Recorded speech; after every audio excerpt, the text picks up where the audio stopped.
Hassan Malouret. Comme promis, nous commençons une série de séquences vidéo pour la révision de notre session de bac pour les élèves de 4e année sciences expérimentales essentiellement.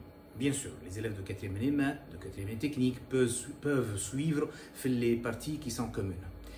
Alors nous allons commencer par le premier chapitre du thème physique nucléaire, qui est le spectre atomique. Donc on va essayer de voir ensemble comment avec ce spectre atomique, on arrive à identifier les caractéristiques des corps physiques, leur vitesse, leur composition.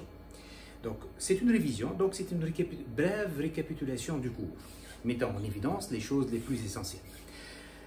Vous savez, comme le système planétaire, il est formé à partir de planètes tournant autour du Soleil, ayant des énergies qui peuvent être continues.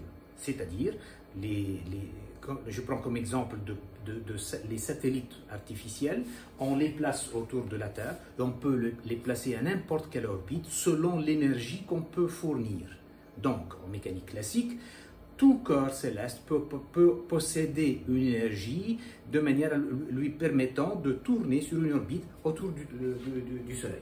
La preuve, c'est que les satellites artificiels sont placés dans des orbites qu'on choisit convenablement selon l'énergie qu'on fournit à ces satellites-là. Ça, c'est une image qui caractérise le grand nombre de satellites artificiels qui ont différentes orbites autour de la Terre. Donc, l'énergie permettant de placer un satellite autour de la Terre, elle est continue.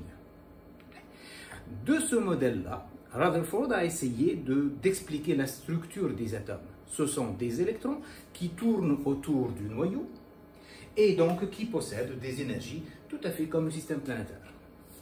Or, d'après un résultat de Maxwell, Maxwell a postulé l'information suivante.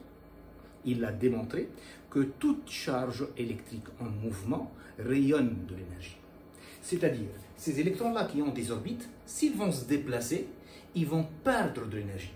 Et s'ils vont perdre de l'énergie, finalement, donc ils vont rentrer en collision avec le noyau. Donc, leur mouvement ne peut pas être à perpétuité. C'est la raison pour laquelle le modèle de Rutherford n'explique pas la structure stable, cohérente des atomes.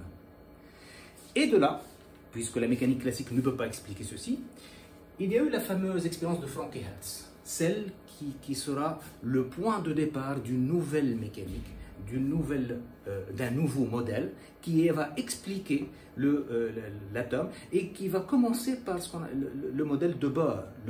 Bohr, étudiant de Rutherford, qui va essayer si vous voulez, d'amener le modèle de Rutherford à être plus plausible. Alors ici, nous avons une cathode qui va générer des électrons homocinétiques, c'est-à-dire ayant la même vitesse de départ, et qui vont rentrer en collision avec un gaz de mercure, des atomes de mercure. Et à la fin ici, un capteur qui va essayer de capter les électrons arrivant à l'anode, là, et ayant la même énergie cinétique.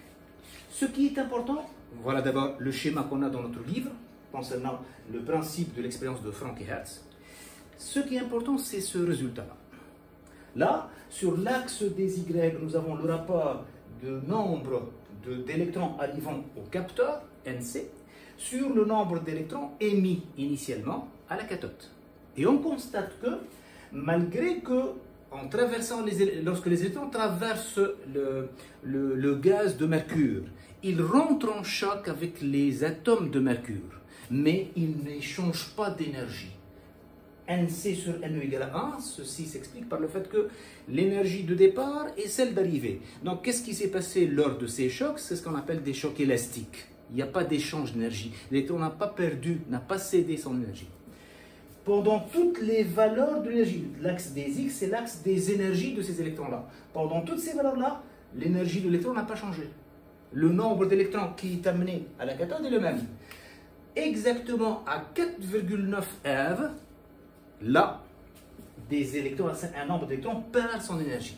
Ceci s'explique par le fait, donc je donne l'observation et l'interprétation. Ceci s'explique par le fait que les électrons qui rentrent en choc avec les atomes, ils vont céder une partie de leur énergie. À 4,9 R, les électrons qui ont 4,9 R ont interagi avec les électrons de l'atome de mercure. Donc les atomes de mercure vont se trouver dans un état excité. Donc un électron de l'extérieur vient frapper les électrons de l'atome d'hydrogène. Cet atome d'hydrogène va acquérir de l'énergie, il va être excité. Donc là, après les 4,9, on continue toujours avec un flux d'électrons qui va venir vers la cathode, vers l'anode, avec la même énergie.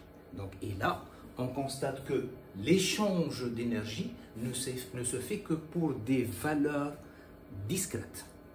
Non pas des valeurs continues, mais discrètes, quantifiées.